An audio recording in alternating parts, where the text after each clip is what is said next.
बातमी पिंपरी चिंचवडची आहे। पिंपरी चिंचवडच्या मोशीमधील इमारत कोसळल्याचं प्रकरण आणि घटनास्थळी 18 तासांपासून बचाव कार्य सुरू आहे।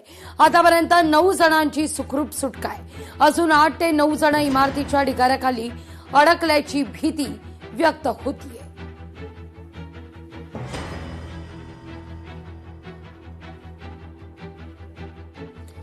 या सगळ्याविषयी अधिक माहिती घेण्याकरता थेट जाऊया आपले प्रतिनिधी सुशांत डुमरे यांच्याकडे।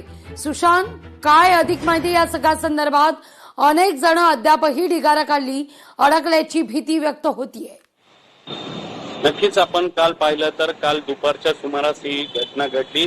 या मोशी कचरा डिपो या ठिकाणी असलेला जो कचऱ्याचा डोंगर आहे तो पावसामुळे खचला आणि त्याच ठिकाणी एक ऑफिस होतं, ज्या ठिकाणी वेस्ट टू एनर्जी प्रकल्पाचं हे ऑफिस होतं आणि त्या ऑफिस मध्येच कॅन्टीन देखील होतं।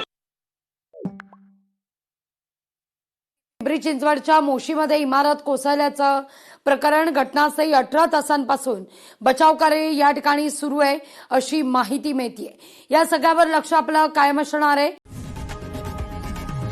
लोकशाही मराठी ऐका, पहा, जागरूक रहा।